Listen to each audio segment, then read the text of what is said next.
Good morning, everyone. Welcome to the Buddhist Maha Vihara's Dhammadana series this Sunday morning. And we have with us Dr. Ashoke, Priyadarshana, who's not very unfamiliar because he was here last year and he ran a couple of very interesting talks, especially on mental health, because it was in conjunction with Mental Health Day last year. And we are very fortunate to have had Doctor available with us this time around as well, together with his teacher, Professor Ratnasiri. They're here for the Novitiate program actually, which starts next week. So they'll be handling lectures for the novices and the upasikas during the program as well. So we thought we'd take this opportunity to steal a couple of days from him to give us some interesting insights on his experience and background, because he's actually a consultant psychologist at the University of Visual and Performing Arts. He's also a lecturer at the University of Kelaniya. He's also a licensed and registered psychotherapist in Sri Lanka and has his own clinic. Dr. Ashoke is an international speaker on Buddhist psychology and general psychology. Dr. Ashoke has a PhD in counseling in the cultural context in Sri Lanka from the Nagananda Institute, International Institute for Buddhist Studies. He also has an honors degree. Has an honors degree, which is a Bachelor of Arts in Psychology from the University of Priyadharshana in Sri Lanka. In addition, he's also received a Diploma in Psychology and Counseling, a Diploma in Clinical Psychology, and a certificate for teaching for higher education from the Universities Grant Commission of Sri Lanka. So without much ado, I'd like to invite Dr. Ashoke to start this morning's Dhamma sharing, but not fully a Dhamma talk, but something to do that affects everyone. And the title is called How to Handle Difficult Emotions. Doctor? Thank you very much, Ms. Leslie, as always. And thank you for inviting me once again. And this is not a new place to me. And I did my previous lecture and I said that, this is going to be kind of a continuity with the previous lecture that I did. That's okay, that's fine, no problem, right? So, are you happy? Okay, good, feeling good? Feeling better? Yes? Good, right. Okay, good morning to you all. You might have heard of Rumi. Rumi is a poet, right? He says that we might be in different boats, but we are in the same cyclone. Let me repeat it once again, okay? We might be in different boats, okay? But we are in the same cyclone. Would you agree? We might have different ideologies, different conceptual ideas, but we cannot deny the fact that we are in the same sort of cyclone, dissatisfaction, suffering, or whatever you say. Okay. Now, as you say, now you are seated in different ways here. Right? Just pause and look at yourself. Right? Don't change your posture. Don't change, right? Okay. Now you see, do I see any words in it? In your posture? Do I see any words? No. I just see a posture. I just see a posture. That is called, the body language. In psychology, you say your body knows more than you know about yourself. Would you agree? Would you agree? Yes or no? Yes? Yes. Right? Your body knows more than you know about yourself. In my clinic, in our clinics, when a patient comes inside, obviously, the first thing that we could see is the observable symptoms, observable facts. Whether the person is depressed or whether the person is anxious, we could see from the movements, from the actions and facial reactions. In our communication, body language is there and words are there, and there is another thing that is your tone. Tone. When I say, are you happy? You can say, oh yeah, okay. Yeah. See, you say yes, but in the meantime, your tone and expressions would say something opposite. Do you understand what I say? Okay? When it comes to Buddhism, yes. As I always say, theory without practice is always blind. We know about a lot of theories. Name any sutta, you will definitely preach and you will definitely come up with the content. Yes or no? Yes, I know this, I know that. But the thing is, the question is whether we are practicing it or not. In Buddhism, you say vijjacharana. Theory is there. Suttas, so you have heard of suttas. What do you exactly mean by suttas? To me, of course, they are just like formulas. You know formulas? Are you with me? Yes? Are you with me? Because in my previous discussion I said, your mind is always ruminating. Rumination is the biggest issue when it comes to difficult emotions. Your mind is always going back and forth. Yes or no? You are here physically. Where's your mind though? This is going to be a discussion, not going to be one-sided story. Okay, so you can, in Buddhism also you say, Kalena Dhamma Sakacha. Sakacha means discussions. Not going to be one-sided performance. Okay? Your mind is always what? Going back and forth. That is called rumination. Have you heard of that? Yes or no? In Buddhism you say, Durangam Angeka Chara. Asarirangwaja, which means the mind is always going back and forth. In my previous discussion I said, there is this research paper which has been released recently, which says, wandering mind is always an unhappy mind. Would you agree or not? Would you agree or not? You can agree or you can disagree. Mind, it is really hard for us to anchor this mind in this moment. Do you get my point? Do you get my point? Yes? Now, yep. Paying attention, but how hard it is for you to keep that mind in this moment. Do you understand what I say? You try your level best. It is sort of control. It is sort of force. When you try to force your mind, what happens? Same thing that I would like to repeat. I ask you to think of an apple without thinking about an orange. Don't think about orange, think about apple. Don't think about orange. Don't think about orange, think about an apple. What does your mind say? What does your mind, portray? Think both. Think both. Do you get my point? Okay? So which means, this is where we have to be very careful. When you try to force your mind, the mind is really tactful and gives something else. That's why the Buddha says, mind is just like a magician.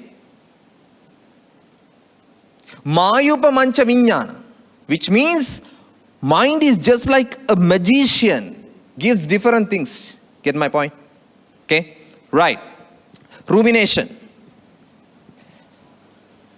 Wandering mind is always an unhappy mind. You get my point? Clear? It goes back and forth. Okay. Now, theory. Theory won't help if there is no practice. Are you practicing? Quite sure?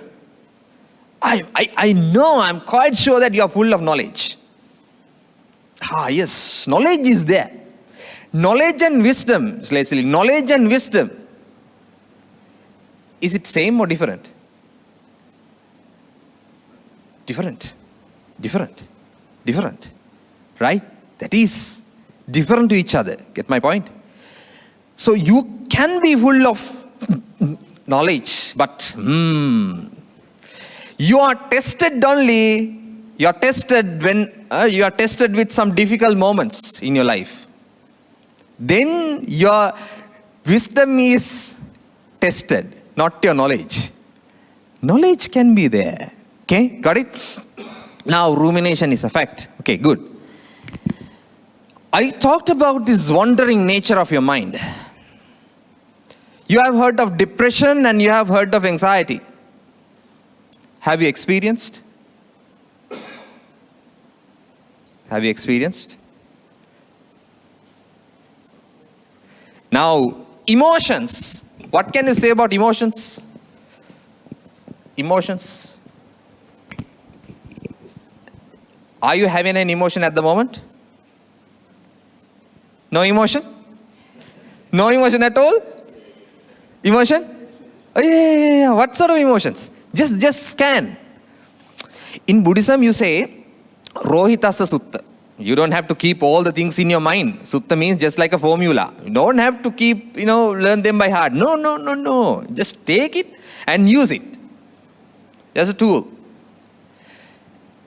Says, you have to look at yourself. Here. There is another sutta called Ambalatitika Rahula Sutta. Rahulavada Sutta. You have to be just like a mirror. You know mirror? Now, suppose that there is a mirror here. And you just keep an object here in front of the mirror. Right? Does the mirror take the form of the object? Just like a koan, huh?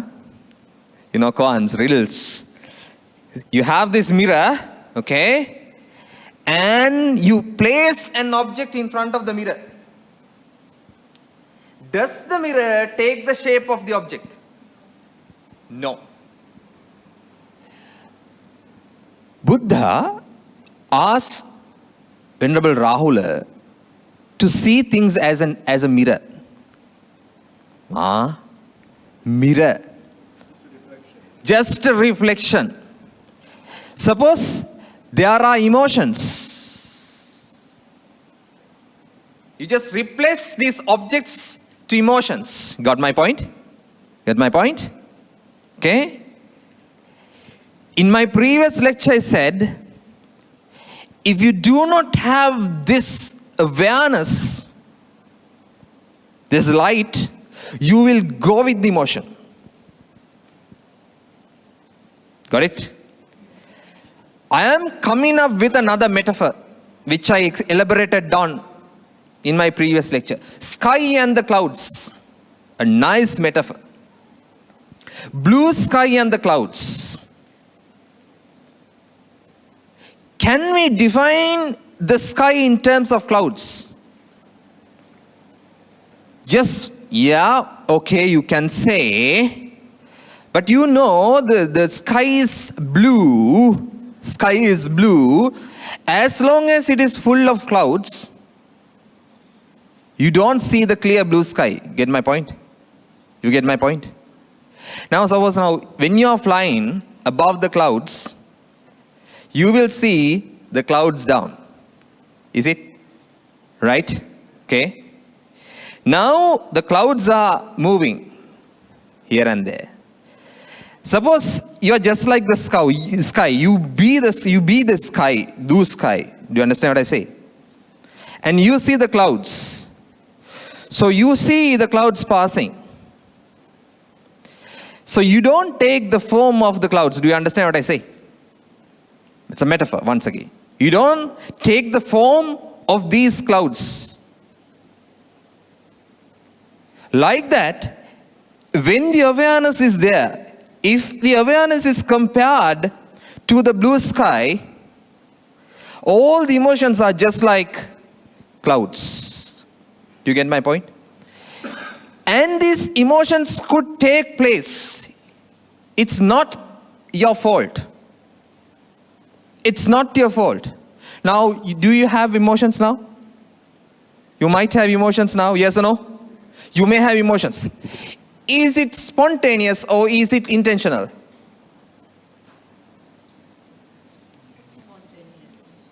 Correct. Very good. That is spontaneous, that is not intentional. You get my point? When it comes to thoughts, I mentioned the number of thoughts that come to your mind. What is the number? Approximately 80,000. I mentioned last in my previous discussion. 80,000 approximately.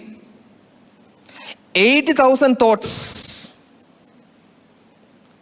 And they come along with emotions. Get my point? Now, if you are experiencing an emotion, which means there is something behind the curtain. In Buddhism, you say, Tanhai jayati soko, tanhai jayati bayang. Soko and bayang. Soko means sadness. Soko means sadness. Bayang means fear. Those are emotions. Yes or no? Yes? Okay. Now, these emotions, if you experience these emotions at the moment, which means there are thoughts behind. You get my point? According to the Buddhist theories, I'm talking about theories now. Huh? Buddhist theories, you say, cravings lead to sadness, result in sadness. Attachment leads to sadness and also fear. Is there a point in it? Yes? Yes? Cravings leads to sadness as well as fear. Lead to. Now you can, if you experience sadness and fear, just find out. Now, are you with me? Are you with me? Because durang gamange ke charanga. Okay? Right. This is to look at yourself. This is called how to look at yourself. There is another explanation. Durato and parato. Durato in the sense something that is placed outside, far away. Durato. Parato means something that does not belong to you. Got my point? Got it? Do you understand what I say? You just look at yourself as if something that does not belong to you. Your mind, your emotions, your feelings, your bodily reactions and everything. Got my point? And something that is placed far away from you. Something that is placed far away from you. Right? Get my point? Okay. So the same thing, like there you will be able to understand if you have any sort of fear or sadness, you can look at it far away from yourself. You will see the connection between your sadness as well as the attachment. Got my point? Do you understand? Clear? So, tanhai jayati soko, tanhai jayati bayang. And Buddhism says, tanhai vippa muttassa natti soko kuto bayang. If you eradicate this, that is the hardest part. If you eradicate this, there is no sadness and there is no fear. Got my point? Cause and effect, causation. This is called causation. In last year, when I was conducting a lecture, my father was hospitalized and he was at ICU and he died. There suddenly, while I was conducting my lecture, that I got to know that his condition was serious. But I had to continue my discussion there. I knew that he would be dead soon. Now the sadness that was coming inside, it has nothing to do with me. Leslie, it came. It just popped up. Some emotions were popped up. And I was teaching Buddhist psychology there. And I was trying to understand what was behind. There is this sutta called Etang Mama Sutta. Etang Mama in the sense, this is me. Eso ahang asmi. This is myself. Eso me atma, this is my soul. As long as you have this myself sort of feelings, mine sort of thoughts, basically, that definitely generates sadness and fear. At the beginning, understanding or realization this particular relationship is enough.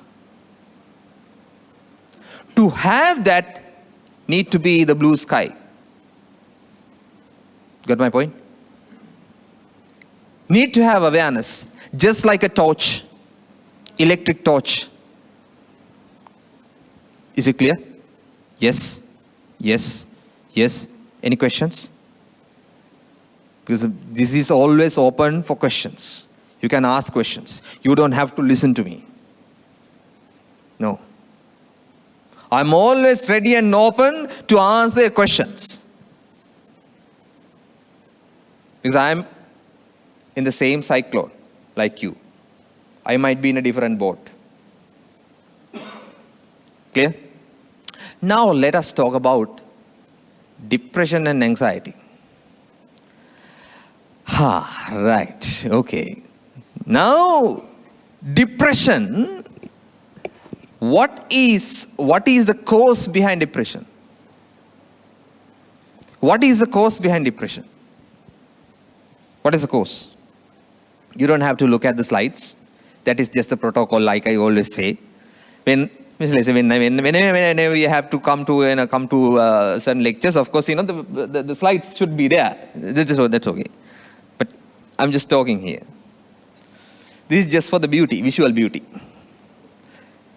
Right? Okay. So, depression. Have you ever been diagnosed with depression? Nope. Yes, you are. Anxiety? No anxiety. What is the difference between these two? Fortunately, I've been dealing with depression and anxiety. There is something called smiling depression. Smiling depression, my goodness. Is there something called smiling depression? Recently, a girl committed suicide, and also her parents, 3 days before actually. And her parents had no clue why she committed suicide. She looked so happy and she was smiling, she was having a very nice time, but then thereafter she committed suicide. Sometimes your smile can be fake.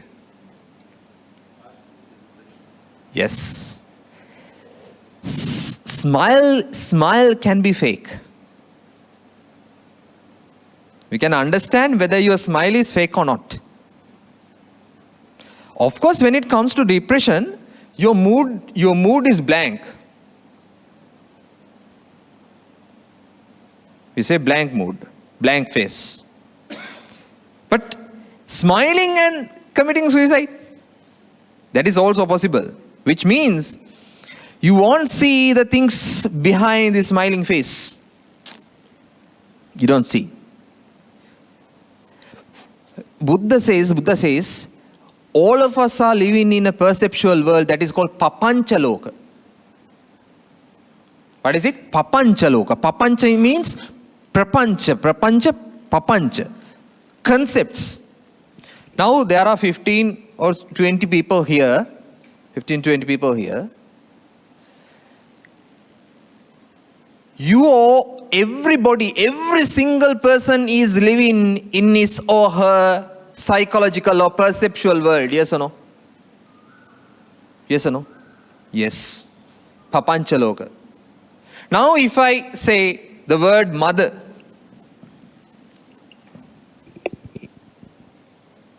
people would feel in different ways when they bring the image of their mothers.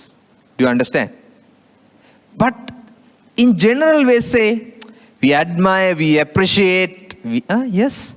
For those who have been left behind by their parents and mothers, how would they feel? Do you understand what I say? Clear? Right? So which means we do not know exactly what is there in your perceptual world. That's why Buddha's approach was different from person to person. He did not use one particular way to each and every person. Did use different tactics, different approaches. Do you understand? So here, your perceptual, just look at your perceptual world. Just observe. Be the observer. Then you will see what it contains, what it consists of. Now I am gradually coming to this clinical depression, because while I am talking about the Buddha's teachings, and in the meantime I have to talk about science as well. Understand? This has to be this, the comparative sort of discussion. This has to be a comparative discussion. Now talking about sadness, now it can be pathological.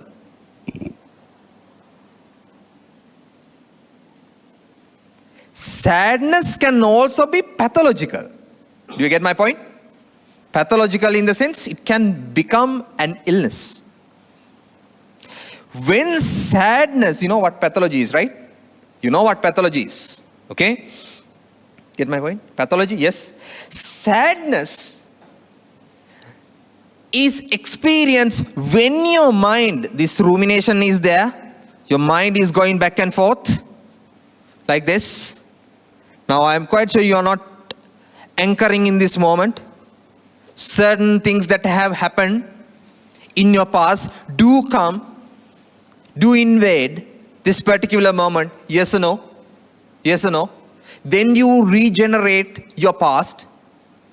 You become your past. You become your memory.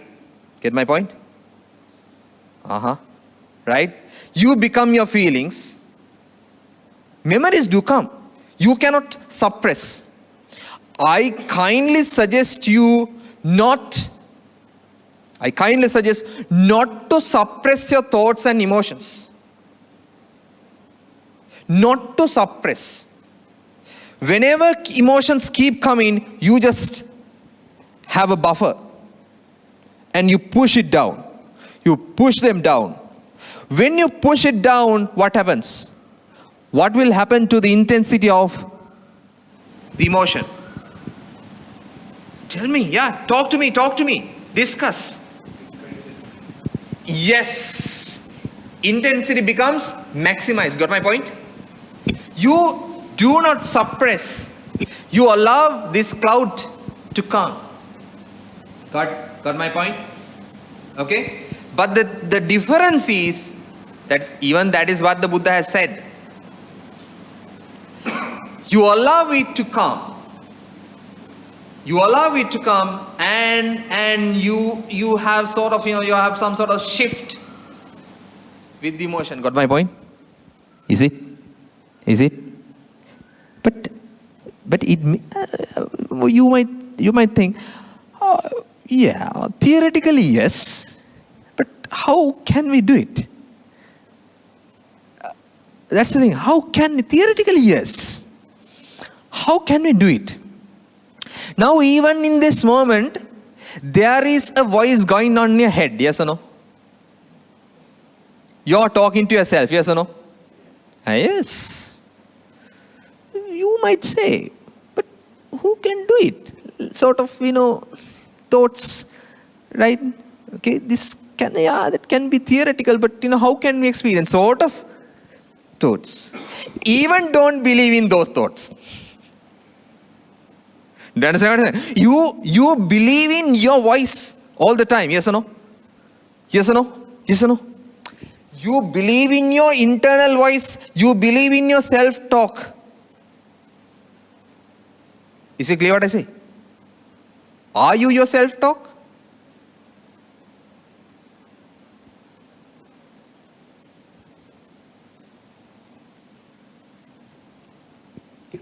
Are you your self-talk? Just query, yeah? Let us do a practice as well later on. Are you your self-talk? I'm just asking. Just don't hurry to give me an answer. Okay? Are you your inner voice? Actually, what happens is that when you have mental object appearing in the mind, Yes. you do not allow the mind to drift to mental formation. Yes. When you do not allow the mind to evolve to mental formation, Yes. the mind will slowly learn. Yes. That. Okay? Yeah. The mind will slowly learn. You just allow the thought to come, allow it to go. When the mental object appears, just don't allow it to go to mental formation. Exactly. What is mental formation? Mental formation is an action. Yes. A karmic action. Yes. That you specifically think. Identification. Yes, correct. You specifically think the problem. Yes. So, without drifting your mind to mental formation, just allow the mind to proceed. Whatever that appears as in a mental object, just allow it to happen. Yes. Thank you. He just summed up everything that I just mentioned here. Yeah. That is okay. Yeah. No, he did not say stop. No, yeah. He did not say stop. No, he didn't. He did not use the word stopping. If you try to stop, which means you exert an extra pressure. You can't stop. What he says, the same thing, like the word identification. Now, everybody is awake now with that question. Good, right? The word identification. Now, if you identify yourself in terms of your inner voice, got my point? Let me repeat it once again. Yeah, okay. Now, suppose there is a thought comes to my mind. I may say that you just answer the question, and I may have some sort of disagreement. Okay, like I said, that particular thought comes to my mind suddenly, but it pops up. It pops up. A thought is always conditioned. Yes or no? Yes or no? Yes or no? Thought is always conditioned, right? And it pops up. Okay? Now, that thought, and it generates another thought, you know it. You know about this 17 seconds magic, 17 seconds scientific explanation. When you hang on with one thought for 17 seconds, it generates another thought which is similar to the previous one. Do you understand? Like that, you will experience the chain. Anger related thought, 17 seconds, and another is merged with it, and another is merged with it, and another is merged. Now, this process, this thought process, if you do not step out, as if you are on the river bank. Do you understand what I say? If you are on the river, you move with the flow. Do you understand what I say? You go with the flow. You go with the identification. Got it? But if you know that I am on the river, in that moment you step aside and the river is flowing. Got my point? The same metaphor that I used with the sky and the clouds. The word identification is so important. If you identify yourself in terms of thoughts and emotions, that is where the problem comes. Do you understand? Do you understand? Are you your thoughts then? Are you your emotions then? Are you your feelings then? But we feel so. We think so. What have we lacked then? What is the lack then? What have we missed? What have we missed? What is the missing? What is the missing point? Yes. The missing point is always what? Awareness. The missing point is always the light, the awareness. That's why Buddha is always saying, keep your mind in this moment. Baddhe Karata Sutta. Do not ever think that you live in the past or you are going to live in the future. Future is always a mental kind of, a reflection, a projection. Got it? Yes or no? Yes or no? Where is your past now? Where is it? Where is it? Where is your past? It's gone. It's gone. Is it gone? It's gone. Are you sure? Are you sure? How many of you are strongly invaded by your past?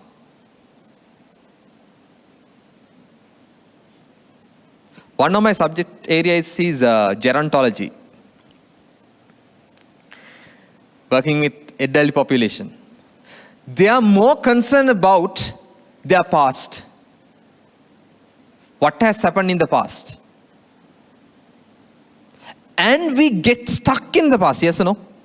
Yes or no? Yes. So, where is the past taking place now? It is taking place at the moment when you start identifying yourself with your previous memories. Do you understand what I say? Got it? That is the difference between identification and disidentification. This is very subtle. You get my point? This is very, very subtle. So when it comes to depression, sadness is the central point. That is emotion.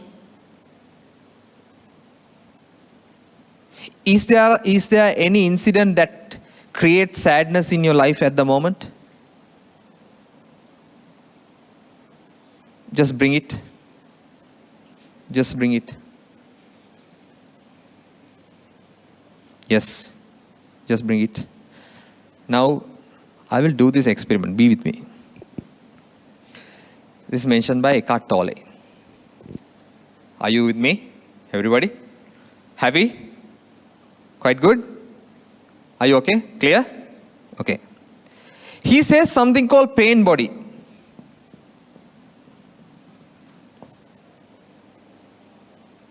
What is it? Pain body.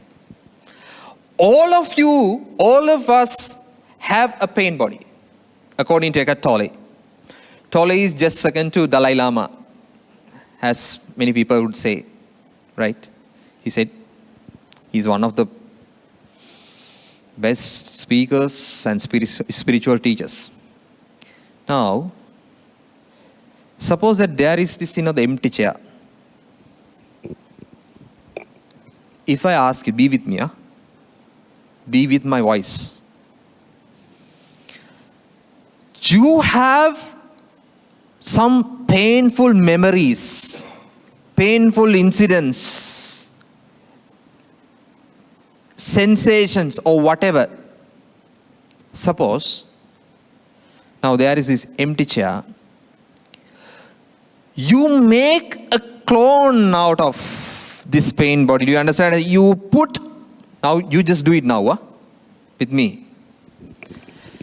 Suppose there is this empty chair. You just give every difficult emotion, all the thoughts, memories, incidents, and everything to this. There is another body is created right here. Same like you. Do you understand? Just give. Just give. Just throw it out. Everything, every single thing, every single thing. Don't keep it to yourself. Just give, just give, just give, give. You see, there is another self that has been generated here. Do you understand? Let it be. Let the person be. Now, how do you feel now? How do you feel now?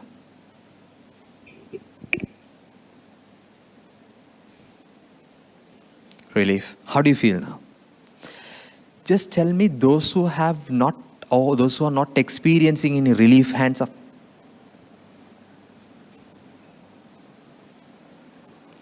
No worries.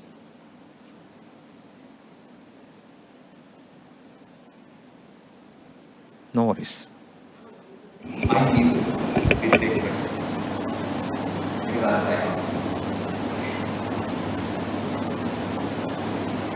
Others, I just left behind the mind because I have to be with this. Others, is it difficult? You did it, you could not. Better. Feel better. How many of you feel better?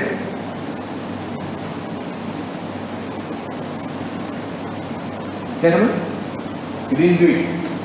I was not involved. Okay. Sorry, I didn't. I was not involved. I was not involved. I did not practice. I did not practice. Right. So which means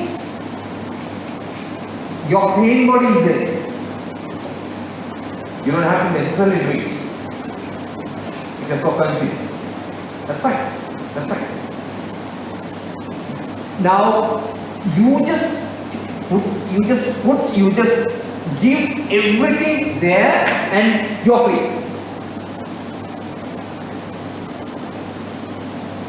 When did you feel this last?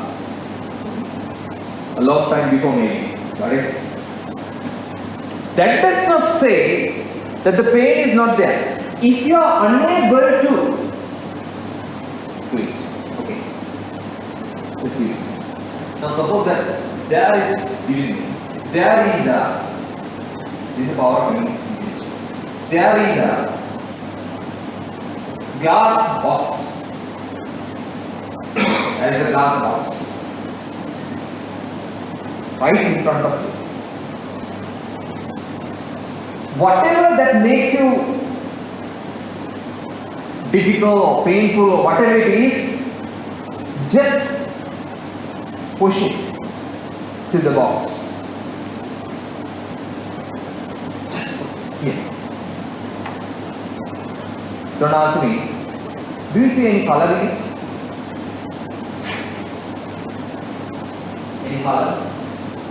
Don't answer. You may see.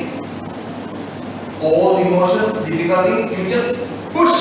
It's right here. Okay? It's right here. Now, it becomes smaller and smaller and smaller and smaller. Smaller.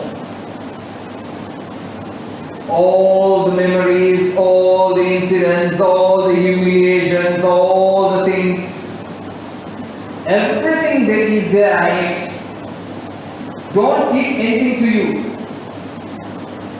Push.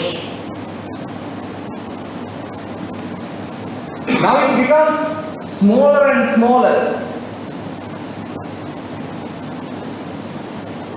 Now it is this much. Now it is this much. Everything is there. Everything is there. Suddenly,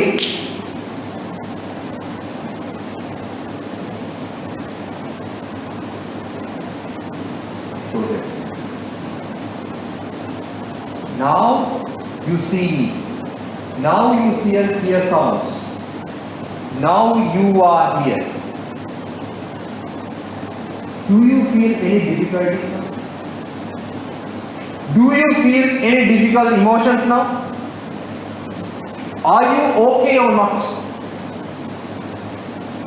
Are you okay or not? Just for the time being, are you okay or not? You're okay. Even you have left behind your painful, pain body. That does not say that your pain body is not coming to you once again. Which means your memory. In Buddhism you call sanya. Sanya. You know, our personality is defined or classified like this in Buddhism.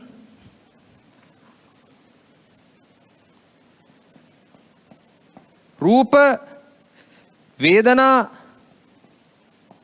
Sanya, Sankara and Vijnana. Rupa means your form. Form in the sense body. Here. This is body. Be with me. Be with me. Be with me. I'm not concerned about the time, Miss Leslie. I keep doing. Because I have to tell you what I am supposed to say. Right? Vedana means sensation. Got it? Got it? Sensation. Yeah? Yeah? Okay. Sanya. Sanya means memory is there. Memory is there. Memory. And perception. Perception and memory. Got it? Clear? Crystal clear. Crystal clear. Sankara, concepts of mental formation. Now you know as a theory. I'm quite sure. Mental formation.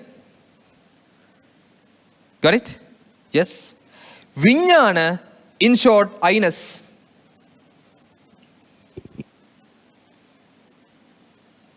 This is the process.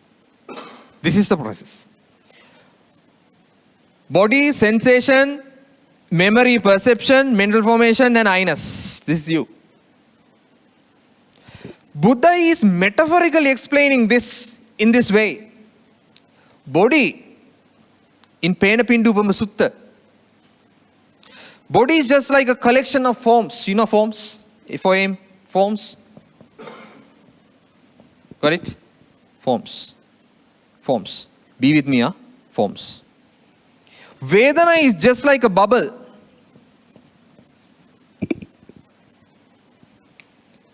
Just like a bubble. It comes and it disappears. It comes and it disappears. Got it? Sanya. Marichukupama sanya. Memory and perception is just like a mirage. Just like a mirage. You can understand why the Buddha did come up with lots of analogies, lot of metaphors, so that we can understand that, realize that. Sankara is just like a core of a banana tree. There is nothing, there is no core actually in it. Your concepts, there is no core. You are living in a conceptual world. Don't forget that. I am living in a conceptual world. You are living in a conceptual world. Do you understand what I say? Yes. And finally, plant and tree. This is just like a magician, like I always say, like I just said. Mind is just like a magician. Vijnana is just like a magician. Magician. The thing is, now here you see, this is, of course, the 5 aggregates. These are the 5 aggregates. Now the thing is, here you mention 5 clinging aggregates. 5 clinging. 5 clinging aggregates are dukkha. What is the difference between clinging and just 5 aggregates? That is the difference between sky and clouds. Clinging in the sense, like you said, you tend to identify yourself with this, I try my level best to clarify this. Do you understand what I say? Suppose memories keep coming, related to your past, that results in sadness, and finally you are diagnosed with depression, clinical depression. It keeps coming. Do you see the point in which that we are caught? What is it? Identification. In short, attachment. Attachment to what? Please tell me. Be with me. If your mind is wandering off, just come to this moment. Here, yes, I am here. I am here. I am here. I am living. Yes, you are living, right? Okay, you are breathing, right? You sure? Okay, good. Are you sure? Just make sure that you are breathing. See? Am I? Are you? What is the verification? What is the verification that you are living? That tells you that you are living?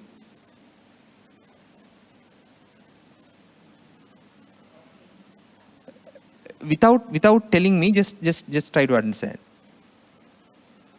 Are you? Yes? Sure? Verification? Verify? In Buddhism, this is called pratyaveksha. In that verification, do you feel any difficult emotions? Did you feel any difficult emotions? Yeah, come with me. Did you feel any difficult emotions there? In that verification? How come? You have anchored your mind in this moment. That is why. Then you are free from both directions. Do you understand?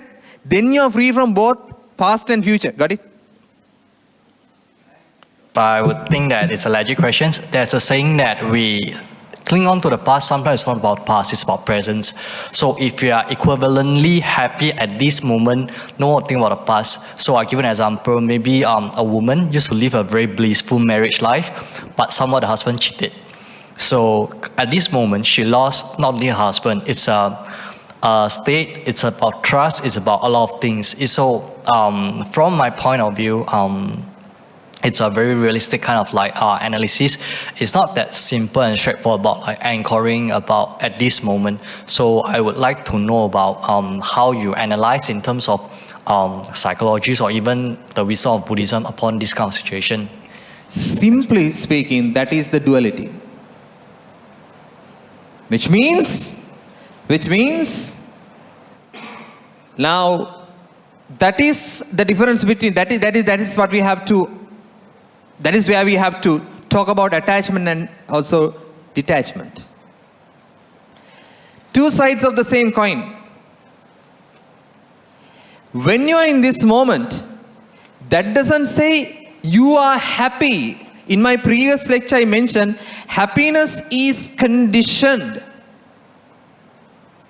but joy is not. Oh yeah, yes. Yes. Happiness is conditioned by something. When that something is missing, the opposite is experienced. Correct?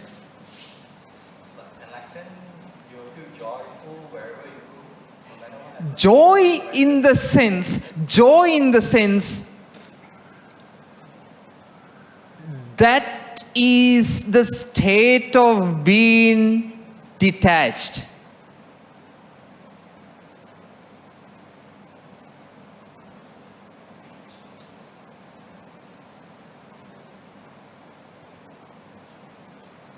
Go on.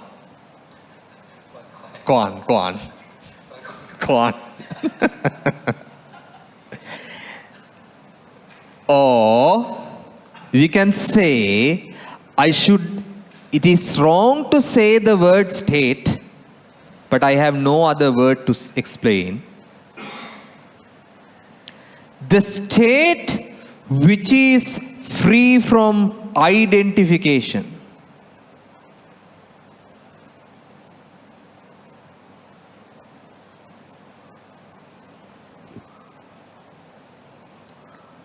This is the way we think. Be with me carefully. We think, I am my body. I am my feelings. I am my perception and memory. I am my thoughts and concepts.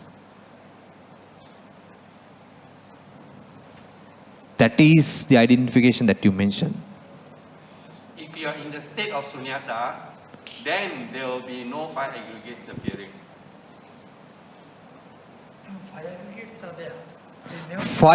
Five aggregates are there, but the clinging is not there. Even arahants, they have five aggregates. But what is missed is this. When I say sunyata, Clean. it's in a state of meditation. Yeah. Yes. Yeah. Process of Yes. eating or whatever. What he refers as shunyata means meditation. Yes. True. This moment. Any question? Any question? Actually, this is something that you have to do as a whole day workshop. Huh? I'm just trying to sum up everything within, I don't know, within the given period. Yes. Yeah. Just the joy is actually that state of mind after we meditate. It's about contention and like feeling contented and peace and everything. Once again, we try to understand this through our mind. Let me do this. Okay. Don't do anything. Just be.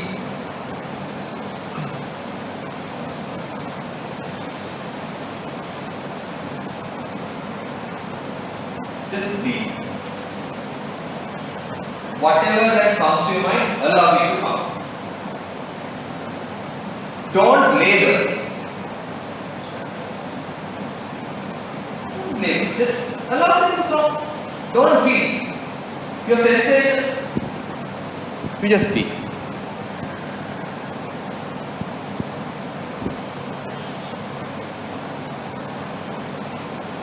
Now even if you want, you can even close your eyes.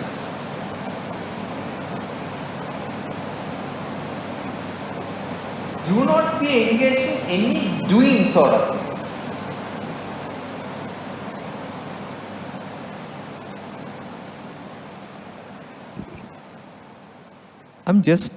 I'm gradually taking away things. You are not your body.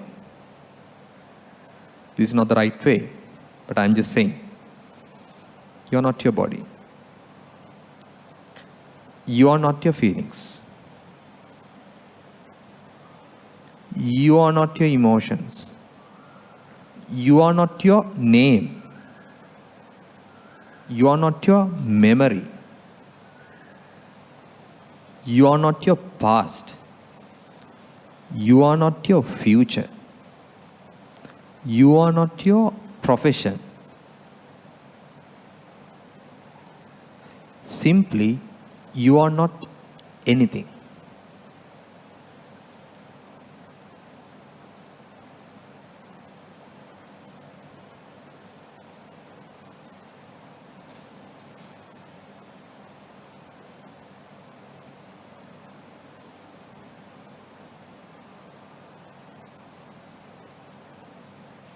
Like you have mentioned,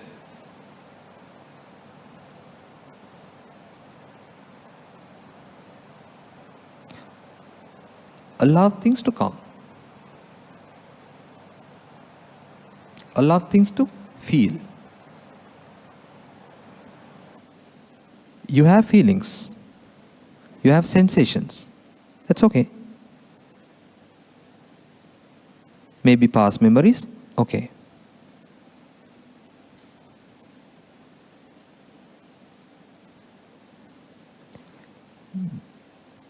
Now see, do you take the form of anything?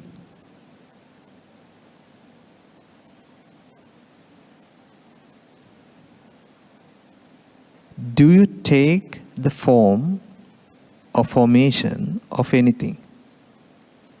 Or you just be?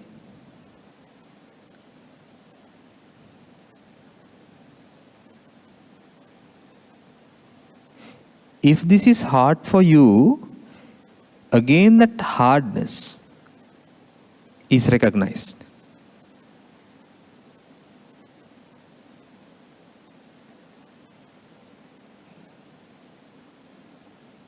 Just be.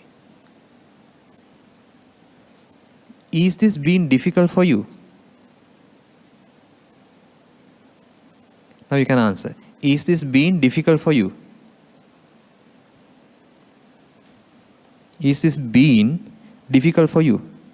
No. How do you feel? Calm. Ms. Leslie.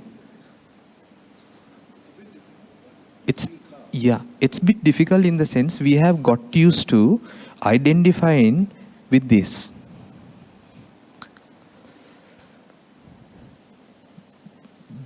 I don't say this is the correct way. This is called nati-nati approach. This is not the way. This is not entirely correct. But the Buddha has proposed, Ekana ayammika bhikkhave maggo, sattanang visuddhya. That is the contemplation of body and mind and the Dhamma and etc. That is the direct path. But for you, I know some of you might be having some difficulties. That's why I tried to be simple as much as possible. Because it is really hard to explain. But without using words, how can you explain? Yes, you have to use words. Even if you happen to cry, it happens spontaneously. It happens. It happens spontaneously. But the thing is, at the very beginning I mentioned your body knows more than you know about yourself.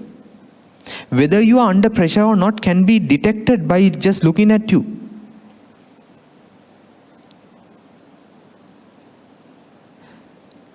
Then recognize it. Observe it.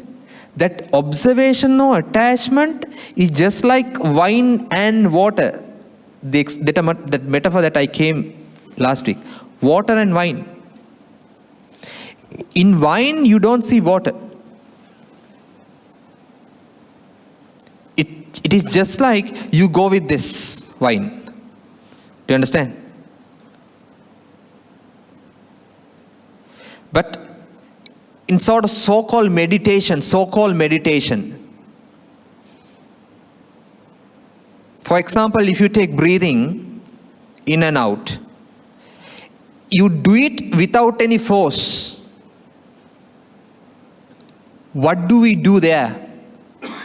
You do not allow your mind to go back and forth. Without any force, Without any force. That is called, even John Kabat-Zinn says, anchoring your mind in this moment. That is a portal.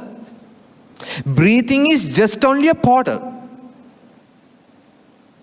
Breathing is, I admit it, breathing is just only a portal. Scientifically speaking, it addresses your parasympathetic nervous system, which calms your body. In a difficult situation, what can you say about your heartbeat and everything? It gets faster. It gets faster. Yes, and sweaty. Trembling. Yes or no? Yes, breathe rapidly. Then now, neuroscientists, they say, be engaged in this 4-2-6 or 4-4-6 method, which means counting up to 4, you breathe 1, 2, 3, 4. Hold 1, 2, 3, 4. Exhale 1, 2, 3, 4, 5, 6. You know what happens? There are two things happen with that. You change the directions and you address the parasympathetic nervous system, which calms your body. Got it? That's it. That's the scientific aspect of it. Any question?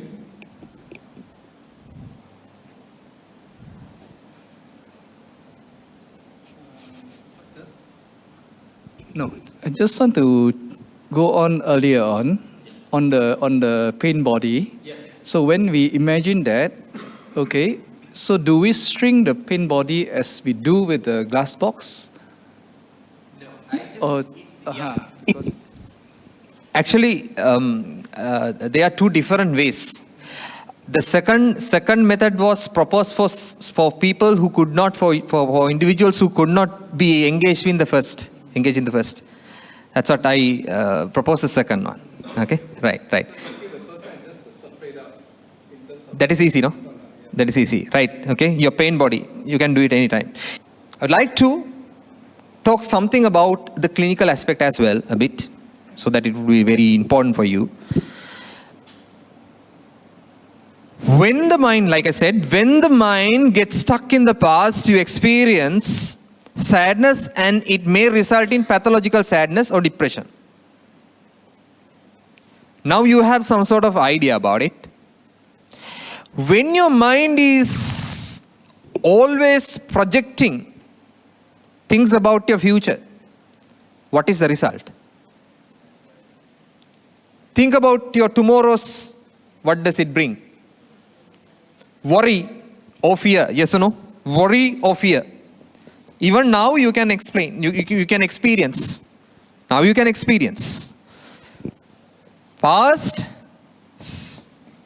sadness and fear. Now, anchoring mind is somewhere here. This is also wrong, right? But there is no other way that I can explain that, right? Because always you have this moment, nothing else. Now is the only time. You only have now, yes or no? You only have now. Now the research paper says, wandering mind is always an unhappy mind. Yes, clear? Crystal clear. Crystal clear. Crystal clear. So anchoring mind, I mentioned about this, the breathing and etc. So it is here. But without your intention, suddenly, can you guess what the next thought that comes to your mind is? Can you guess?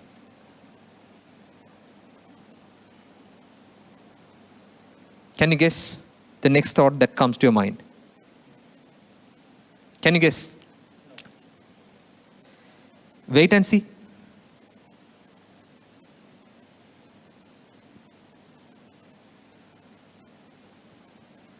How about this waiting state?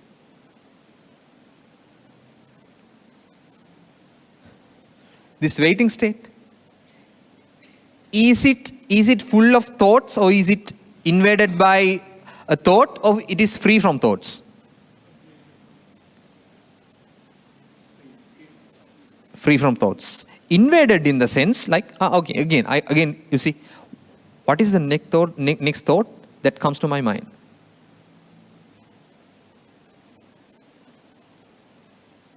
Can you guess?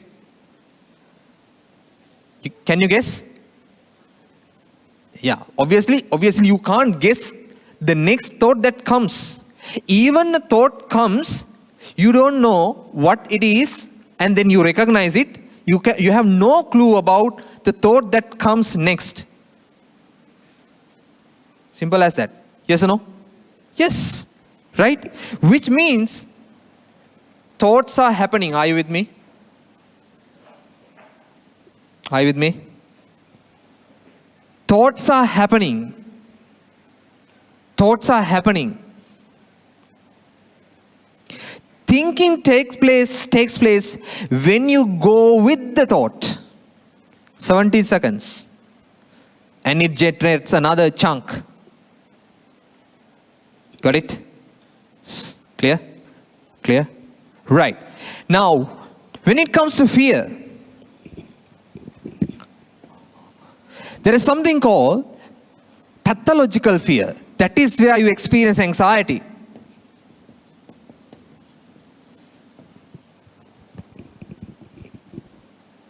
Too much worry about your future. Anxiety. That's why Buddha says, don't go there. Don't go there. Not towards this side, but dekaratta. Never towards this side. No. Now you see, certain Buddhist suttas have a huge impact on modern day neurological science as well as psychology. That is why even they have come up with certain therapies like mindfulness-based stress reduction and mindfulness-based cognitive therapy.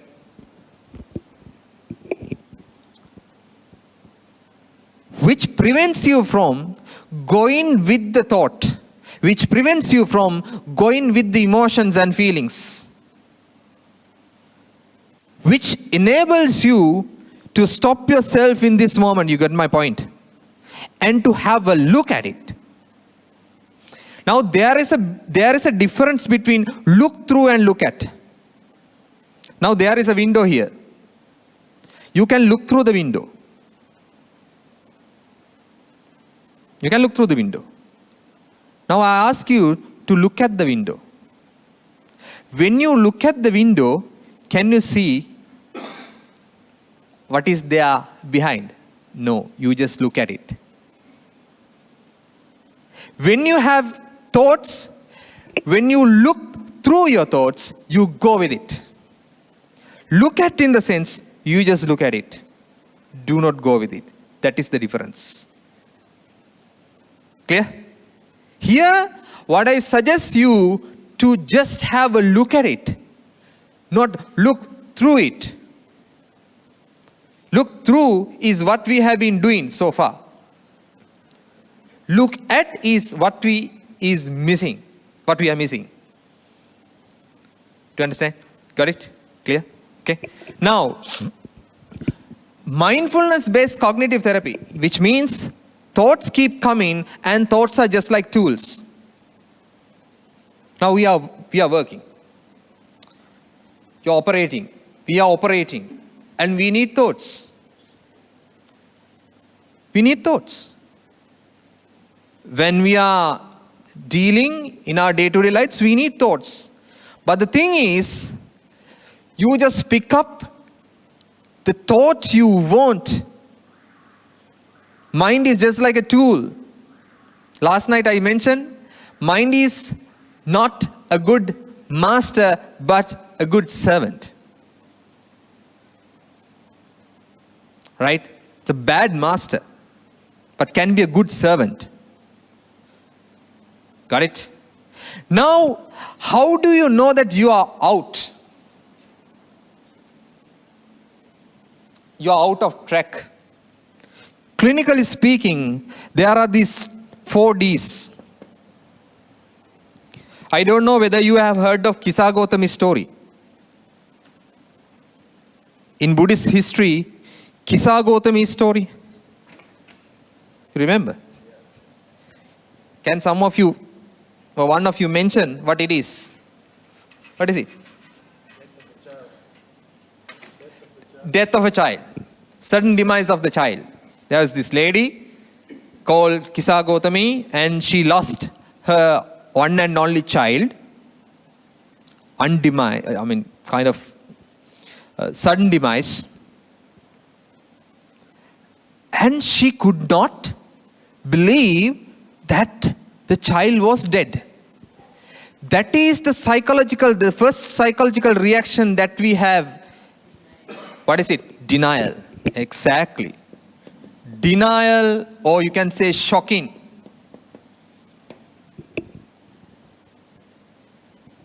The very first stage. Suppose you are diagnosed with a cancer. You are diagnosed with a critical illness. What is the first reaction? Denial and shocked. Kisa Gautami did not accept that her child was dead. Denial and shocked. Second reaction, anger. Correct. Anger. She may have experienced anger.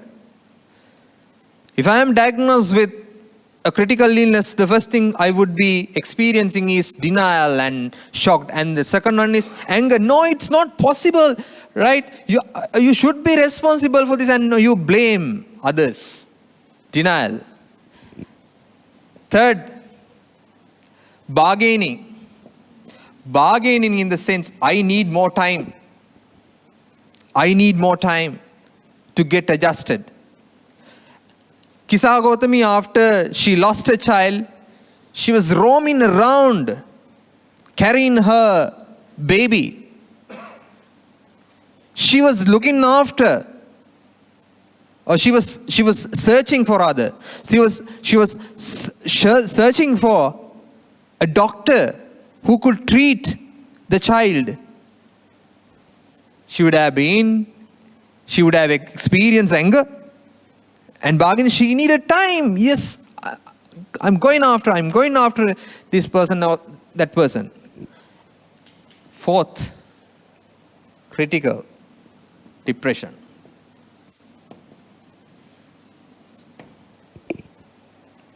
Fourth stage. Got it? Now you see the process. If you are in this stage, of course you have undergone these stages. This has been proposed by Kubler-Ross. She has written a very nice book on bereavement. One of the most popular books that you ever will have. Finally, adjustment. You see, Kisa Gautami, she met the Buddha. Buddha initially did not say that your child was dead. How can I treat? No, Buddha did not say so. Then what did the Buddha say? Okay, I could treat your child, but you have to do one thing for this. Just go there and get some mustard seeds from a place where no one was dead. She agreed because she would have been definitely depressed. And she went she was looking for it, and she could get mustard seeds, but she could not find a place where no one was dead. Then adjustment or acceptance took place. You see, this is a process of rejection to acceptance. Got my point?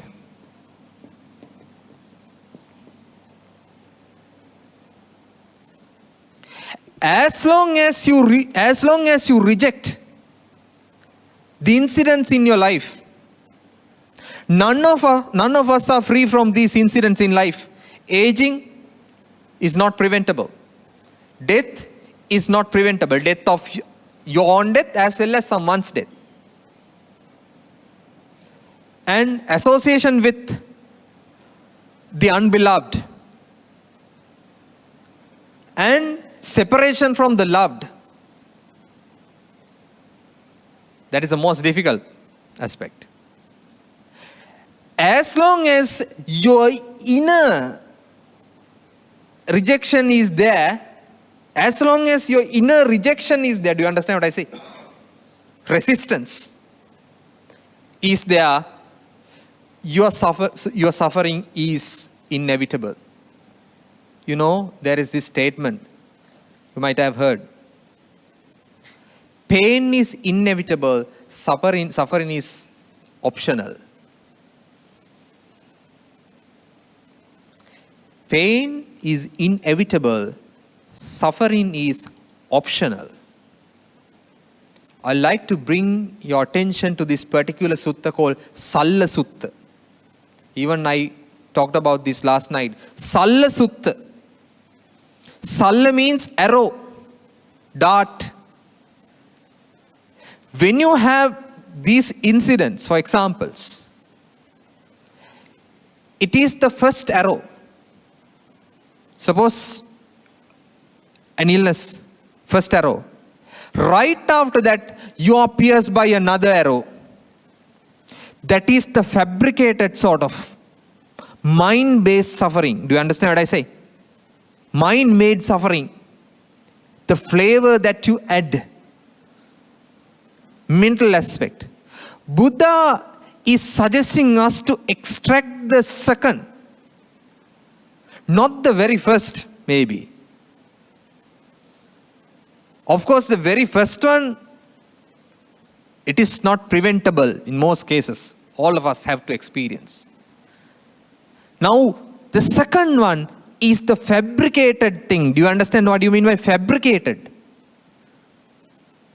Fabricated in the sense, your chetanaham bhikkhave, you say, manopubbhangama dhamma, mind is the forerunner.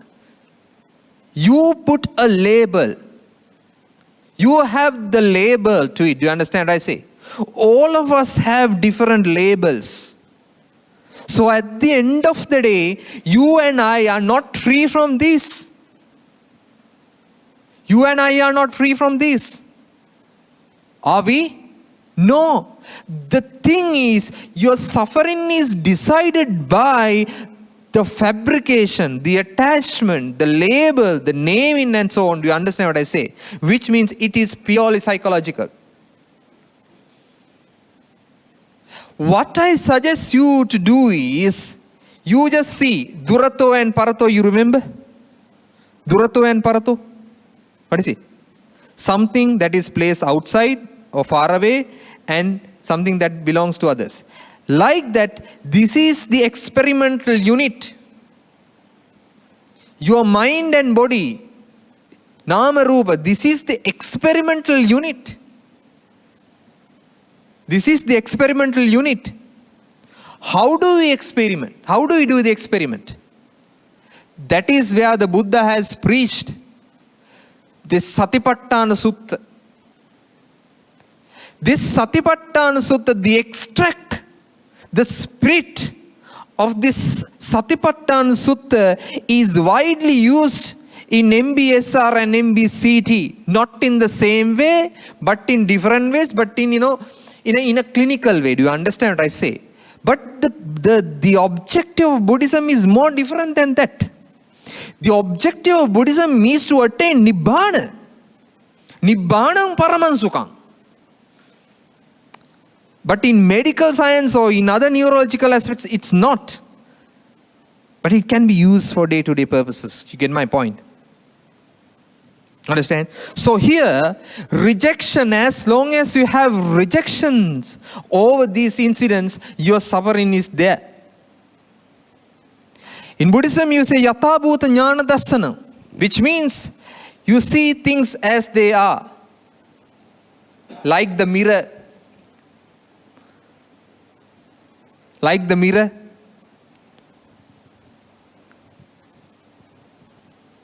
Right? And that is where you see acceptance. Got it?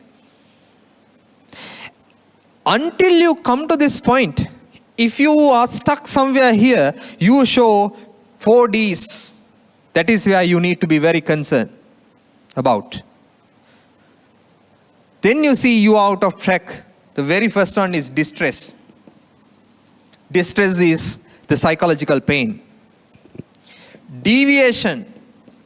You deviate from your day-to-day activities. You don't like to be with your friends and etc. Just move away. Right? And dysfunction.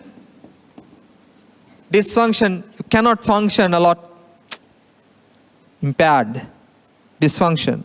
Last but not least, danger. This is where you try to harm yourself or maybe harming others. Both can happen. So you see, until you come to this point, right, you may experience this mainly because of the labeling or the psychological flavor, the psychological labeling that you have over certain incidents. Buddhism shows us the path to see things as they are, not to reject. Not to reject, but to accept. Acceptance is the hardest part. You get my point? Acceptance is the hardest part. To accept things as they are, you need to clearly see. You start this eightfold path with Samma Ditti. I tell you, Samma Ditti. Right? Start with view. And you go, then you move to others. I guess when you have these difficult emotions and etc., what I have to say, Ekayanayam bhikkave maggo, sattanang visuddhya. For the purification of all the beings, there is this direct path. The path of contemplation, body, feelings, thoughts, and the process. Whenever you have suffering, you know the connection. The connection, it's not yours. The metaphor of the blue sky and the clouds. Right. Okay, with this I would like to wind up. Even I did not go for other slides.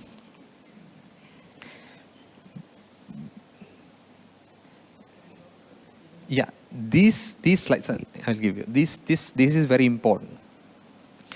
This was proposed by Paul Gilbert, who introduced compassion focused therapy, CFT.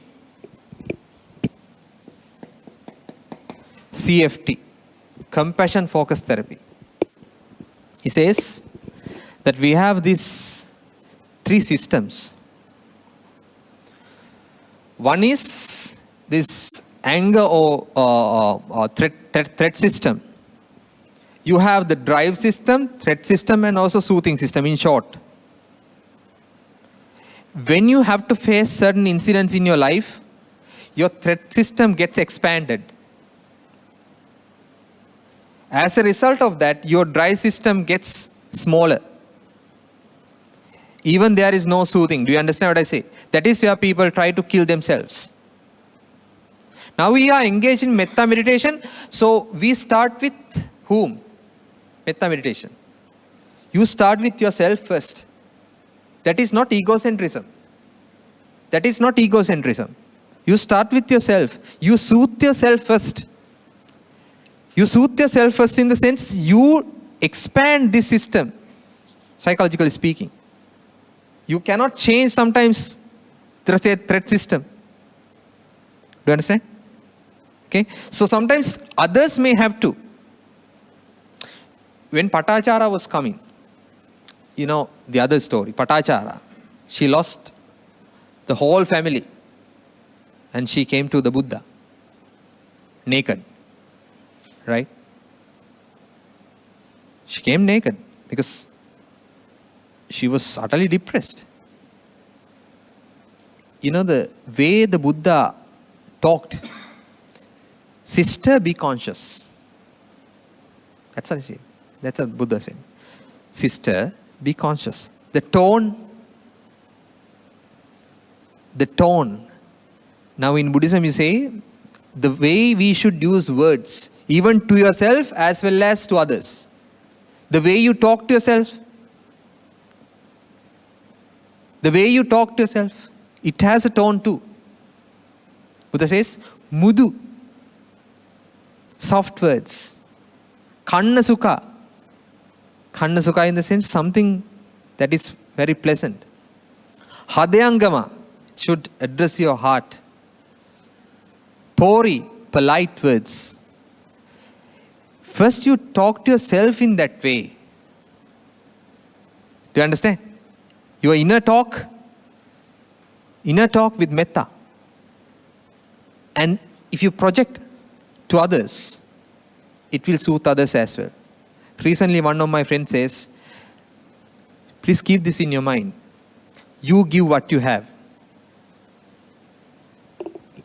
You give what you have. If you have anger, you give anger. If you have kindness, you give kindness. If you have jealousy, you give jealousy. You understand? Right, okay. Any questions?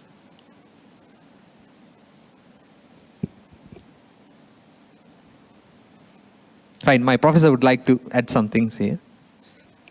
So if I may have permission from my Kalyanamita brother and Mr. Leslie, and I think I don't have to get permission from Dr. Ashoka, but I also get permission. So let me clarify really on something. Now we have knowledge. Even you get that lot of knowledge.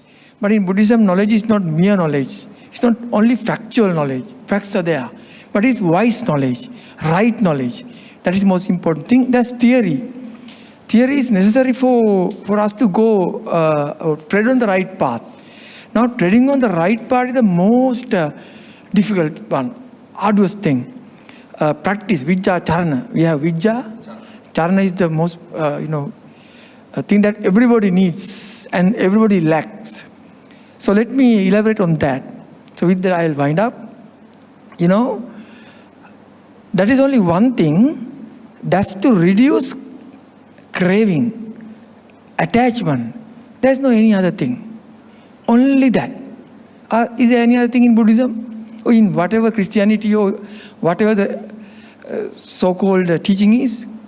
We are to reduce clinging, attachment, craving. There are different words in same word. Now, for that we need one technique, sati. No, two, three things. Sati means right awareness, causative awareness. So let me clarify the thing with some two examples. In Ambalattika Rahula Sutta, Buddha gives us a practical method. It's practically possible for all of us at different levels. Okay? So it's in regard to application of mental, verbal, bodily actions. Everybody in the world, everybody, irrespective of caste, creed, religion, whatever, we have three actions: mental, verbal, bodily actions. Among them, the major thing, the most influential action is mental action. Manobubbhangamada, for good or bad. So Buddha says to novice Rahula, Ambalattika Rahula Vada. So Buddha gives instructions to novice Rahula under mango stone. Ambalattika, Rahula means Rahula, Ovada means instruction. That's how the sutta got its name. So Buddha says, let's take one point. So before you speak something, be mindful whether it is harmful to you, harmful to others, harmful to both. Atta paratta ubhayatta. The most important factor is that the mindfulness is to be established regarding your speaking, especially the harm or detrimental nature of it, before you talk. Before you talk. While you are talking, after you have spoken. Wonderful. Before you talk, while you are talking, after you have spoken. That's the negative. That's to prevent the negative application. In the same way, Buddha says, establish mindfulness, be mindful of your same action, speaking. See whether it is mindfully, see whether it is beneficial to you, beneficial to others, and beneficial to both. First to yourself, not selfishness. Yourself, others, and both simultaneously. Before you speak, see the benefit of it. Before you speak, while you are speaking, after you have spoken. Why? Without developing right awareness, you don't know the reality of your thoughts, even the density of negativity and the density of positivity, we don't know. So right awareness is the main thing. That's why Buddha says, there's only one thing in the world that increases all the unskillful qualities. That is ayoniso manasikara, unwise attention. There's only one thing in the world that help you increase skillfulness, kusala. That is yoniso manasikara. In broader sense, Yoniso Manasikara, in practical sense, sati. So sati is the only thing that helps you look at the real nature of all positive negative things, especially the level of degrees, and you are able to reduce clinging. Main thing is reduction of attachment. Attachment is the causative factor that causes, that's regarding past depression and future anxiety, and what you feel is stress, suffering. Okay? So how do you do it? That is the most difficult part. So you should begin. It's not that very difficult. It's not that easy. But trying is the main thing. So I'll wind up saying this thing. One day a Brahmin came to see the Buddha, and he was interested in listening to Dhamma. So he said, I can't listen to a lot of things. And please preach Dhamma, using 2-3 sentences, where in a nutshell. Okay, Buddha was ready. Okay, let's imagine that a son of an unknown person, a son of a person who is not known to you, has died. Do you feel unhappy? No, sir. Why? I don't know. Why? Because he doesn't feel attached. He has no any attachment. Any level of attachment is on the but. He may, if he's a good person, he may feel some sort of sympathetic feeling, but no. To cut a long story short, if son of your brother died, or relative, less suffering. Son of your brother died, oh, I feel little sad. What happens if your son dies? Oh, wonderful, don't even talk about it. Don't just mention it. The suffering, the stress, or negative feeling, weakness is felt according to the level of or degree of the intensity of attachment. Attachment is the main thing.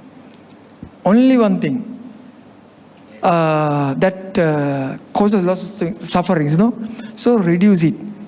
We can do it. And with this, I'll wind up. Last year, when I was coming back from Colombo to my university from a lecture, I just stopped at a regulating traffic light, section.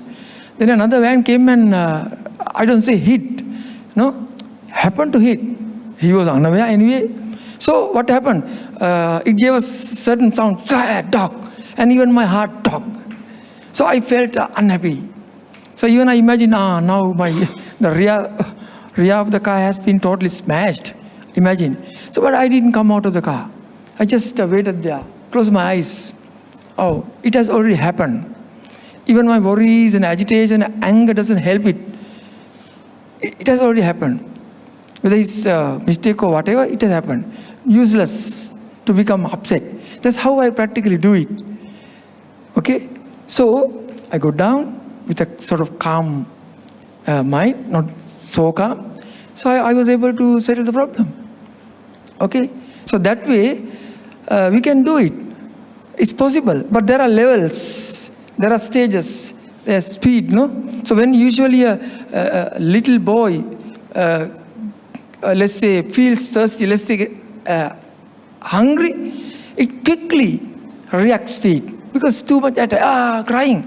But when we feel hungry, we don't do so, That is the level of, degree or intensity of clinging. So there's only one thing. Try to reduce clinging. Then you will be able to, then the level of suffering will also reduce. So that's why, all the Buddha, and as you say, Pachaka Buddha, everybody is fire aggregates. It can't be stopped. But they are just fire aggregates. We are fire aggregates with clinging. Clinging. Yeah. According to the level, the intensity of clinging, we feel stressed. So start trying to reduce clinging. That's all. And for that, sati. Thank you. Thank you very much, Professor Ratnasiri, and thanks a lot. Thank you very much, Mr. Leslie. And do you have anything to add or something? Before we end, is there any questions for Dr. or Professor Ratnasiri? Doctor, Hello. I wish to ask if someone is going through very deep sorrow and grief, but they don't believe in any religion, is there any possibility they can recover without psychological help? And normally, how long does it take to recover? Yes, actually, suddenly when you say like that, I suddenly this case comes to my mind. I was dealing with addicted sort of substance addictive patient in New Zealand, and she was having a very difficult time. Like, she was diagnosed with relapse depression. Relapse depression in the sense she was continuously experiencing depressions as episodes, one after another. She had gone through a lot of therapies like CBT, medicine and everything, and gradually even she did not believe in any sort of religious beliefs and etc. No, and suddenly without saying anything, I used this the pain body technique as well as awareness technique slowly, because she was in a room and she did not even want to come to outside. She didn't want to come outside, and this is the process, like rejection to acceptance, right? So we have to, as clinicians, we have to be very mindful about that, the process as well. It takes long, right? It takes long because sometimes people would have wanted to do it, get things done as soon as possible, but you can't do it because they may not have practiced these things. You start with this awareness. Awareness is the key. Like I have practiced many other, I have used CBT, REBT, many other clinical aspects with my patients, but none of them have been really productive except this mindfulness based techniques I used with her, and now she's quite fine because she herself could realize what was going through in her life, and she just look at her life, right? And she knew that the identification, the attachment that she had with certain objects, mental objects. Some of them were mental objects. Most of our lives consist of mental objects. Now that is why Mark Twain, who has written this Huckleberry Finn and Tom Sawyer, and he says most of these calamities, most of these the catastrophic things happen in your mind, not in outside world.